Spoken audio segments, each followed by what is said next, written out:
These are about the Russigate documents. We do not have the full set and data of documents that you have a right to see. They are trying to politically persecute Donald Trump, and they're trying to hide all of this information from you. But thank God for people like Kash Patel who expose this kind of information, and our boy Tom Fitton at Judicial Watch, who is doing just God's work right now and has been doing it for the better part of the last couple decades. Tom Fitton joins us now.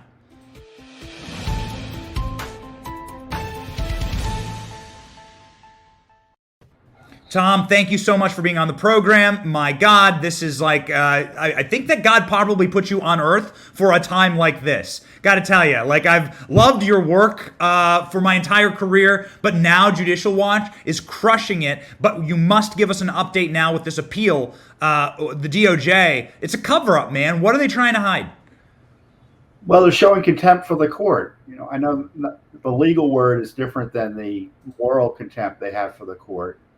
So earlier this week, the judge complains, well, there are all these leaks. We got to get the people to have some confidence in the system. Let's have a special master. So what do the next day?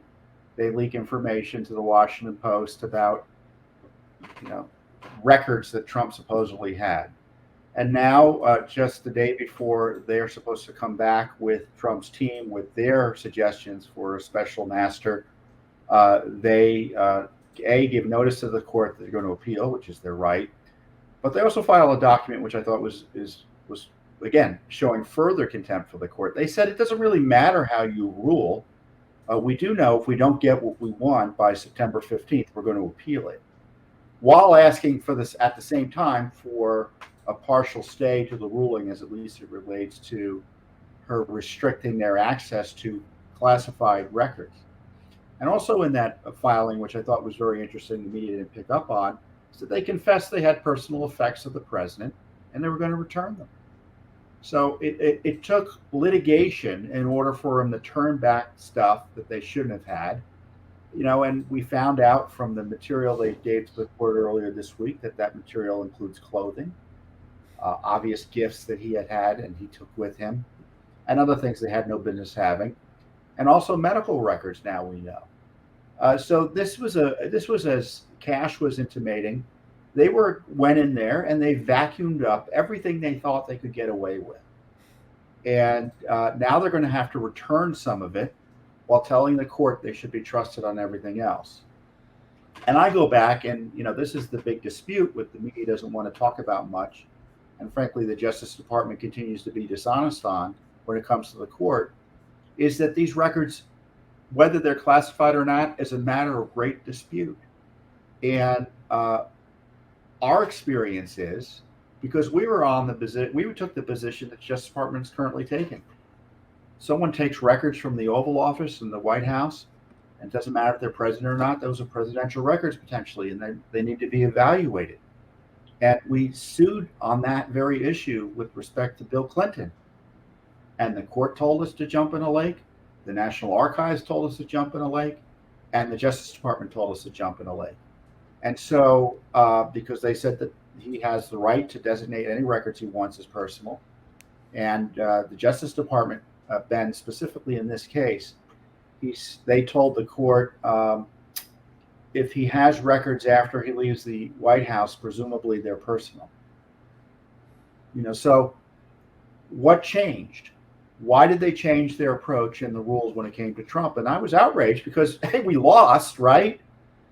And then they come back and say, oh, well, everything Judicial Watch said, now all of a sudden we agree with, despite the court ruling saying we had no business even asking for these documents or demanding these documents to begin with. And, to go back to the beginning, I'm talking about the Clinton sock drawer tapes. We found out through press reports that some author had interviewed Clinton while he was president. And it wasn't just an interview. He actually was recording him engaging in the business of the presidency. He was talking to foreign leaders. That sort of conversation is almost always classified. Talking to government officials and members of Congress, debating on defense matters, presumptively classified materials. We said, well, why isn't this covered by the Presidential Records Act? And that's why we sued. And again, the Justice Department, the National Archives, and the court, they all came back to us and said, look, what is the court said, what if he says no? There's nothing we can do. He has the right to choose to keep records. That's the situation with Donald Trump. And if I were him, I've been yelling about it since February, I go back to the court and I say, all these records are mine. What did the Justice Department change their mind here? What is different about this than Bill Clinton? Well, we know what's different. It's Trump. Yeah. The reason is Trump. So why did they do this? Why? It's because it's Trump. And all the prerogatives a president has don't apply to Trump. Civil liberties that every other citizen has doesn't apply to Trump. And now we're seeing they're expanding that, right, outward. It doesn't apply to Steve Bannon. It doesn't apply to those who disputed the 2020 elections. Those rights are being eliminated and eviscerated and tramped down by the left that thinks that the rule of law doesn't protect their political opponents. Yeah, I mean, you clearly are the bravest person in America. Nobody, I know no man brave enough to want to explore Bill Clinton's sock drawer. Certainly don't do it with a black light. It will, the radiation will probably melt your retinas. However, you do talk about a case that we've covered on this show many, many times, and we were very excited to have you on the program to talk about it. Mike Davis has been on the show, Harmeet Dillon. They've brought up this case time and time again. This is the seminal case where a federal agency is telling you they don't have the right to do what they're doing to Donald Trump, and that's never been appealed. Am I correct? That is the standing law of the land. Yeah, we lost that. I don't think we appealed it. The court was interpreting higher court rulings as well and Supreme Court rulings. So look, the Presidential Records Act is an interesting law. It's walking a fine line constitutionally. It's trying to preserve presidential records that allegedly, that the government or the people have a right to have because it documents our history and the operations of the executive branch, while also protecting the rights of the president as president. He's commander-in-chief. He's the chief executive. And so they're trying to figure out, well, how is it we solve that problem? How do we defer to him? Well, we let him choose what's a presidential record or not. And that's what happened here. And in the case of these sock drawer tapes, I think it was 78 tapes, he just took them with him. And they said there's no questioning that. They're presumptively personal. And that's what happened here. And as Cash has pointed out, the material was in large measure, it looks like, specifically declassified. And I think he's on to something because he's asking for the documents at the archives. We had seen these documents be declassified, and we sued the Justice Department, said, give us these documents. The president declassified them. Why are you holding them? Yeah. And that was just a week before the raid. Yeah.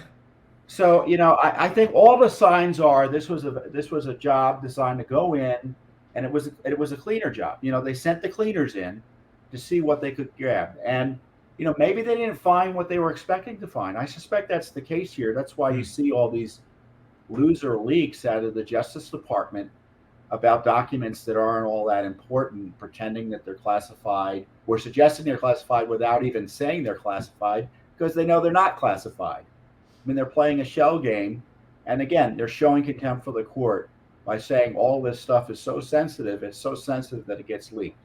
Unbelievable corruption out of this Justice Department. So you don't think they got what they were intending to get, and what has been told to this show many times over by Cash and Rick Grinnell and many others is that they were intending to get the Russigate, the declassified Russigate stash of documents.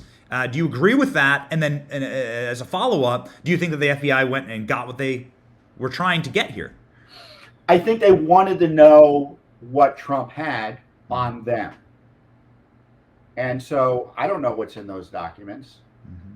I believe most of them, based on the reporting on John Solomon, if not all of them, at least the materials that were declassified at the end of his term were turned over. To the degree he was using them personally and took them with him when he left the White House, the position of the Justice Department is they're presumptively personal. Mm-hmm. And when you have the Justice Department going in and suggesting all this stuff are government documents, and they suggested that to the court to get the warrant searched, they're still suggesting it. They're saying that these documents are classified. That's simply not true under their prior positions. Now, it's possible Joe Biden could come back and say, well, I see these documents, I'm going to reclassify them. Well, that's a different kettle of fish, isn't it? But there's no doubt this president had documents he had every right to have under the law, and the raid was a sham. The National Archives, they could ask, you can ask for anything. I could ask for your emails, Benny. You're going to tell me to say, you're going to tell me no. But I have no right to demand them. And the archives could ask for records, but they had no right to demand them and launch a criminal investigation over this. Wild abuse of power, to put it mildly. Yeah. I mean, if you look through my emails, you'd see a lot of Nigerian princes writing me. Okay, like you'd be amazed. I mean, I have some great royalty in Africa that just as long as I transfer 10 grand, that's all they need, right? And so I do it every time. Still waiting for that to pay out, but hey, I get lots of spam asking me who runs things at Judicial Watch. So I write back when you let me know. When you find out, let me know. Here's the Judicial Watch. I think we have the article to put up on screen. Judicial Watch files FOIA request suit against National Archives. DOJ referral to investigate Trump records. This published on August 24th, 2022. Do you think you're gonna get the proper records here? Are you gonna wind up with one of these? I suppose is my question. One of these specials. What are you gonna get? Are you gonna get one are you gonna get the old Saturday at Hunter Biden's house? A lot of white lines. I think we're going to get some material. We're always going to get redacted documents, but isn't it wonderful that the National Archives, that is trying to vindicate the rule of law when it comes to the public's right to know about what the government's up to, specifically the president, has ignored the law here and is violating the FOIA law. And we knew from the get-go this was a fraud. Back in February, I started yelling about it, tweeting about it. The big media, the big fact checkers came in, tried to fact check me because I don't know what I'm talking about. We've only been litigating these issues for nearly 30 years at Judicial Watch. And so the Justice Department knew there was this dispute, yet they still went in and they kept on telling the courts, oh no, these are government records. These are government records. Nowhere do I see that they told the court that there has been a legitimate dispute about the status of records the president takes. And our prior position is he gets to be deferred to. He gets to make the decision. That's what the court found, and that's what we told the court to find.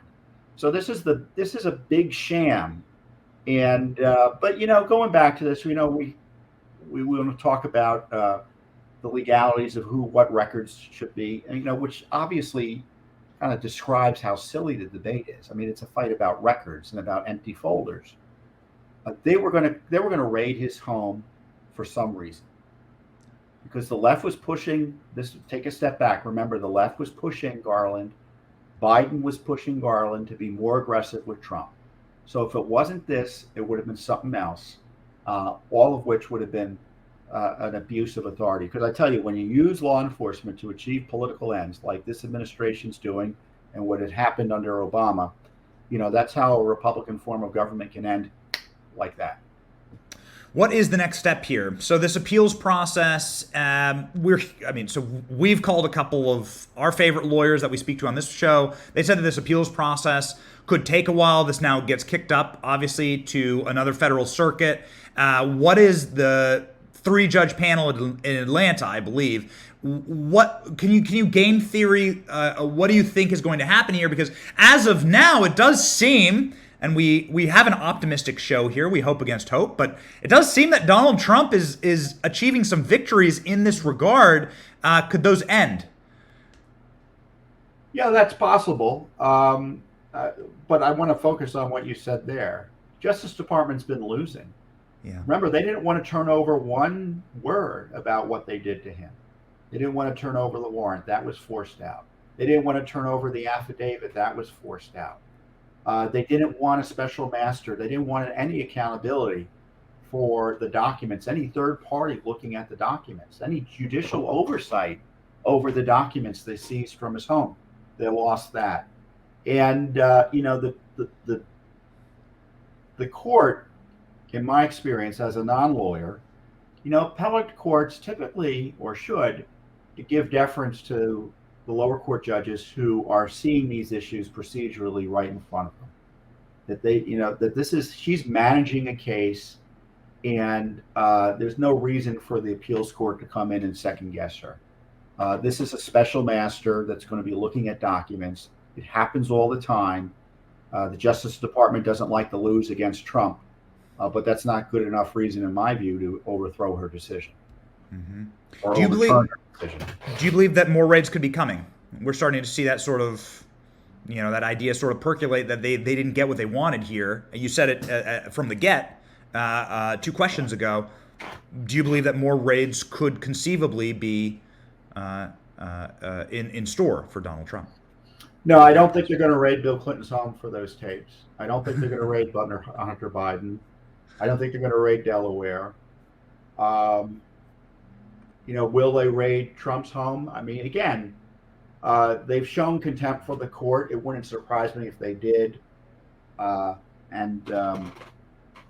question is, who's running the show at the Justice Department? I've been observing that the Justice Department and basically Democratic Party is riven in a fight between the communists and the corrupt corporatists, right? And the corrupt corporatists don't like this noise. But it seems the communists are winning.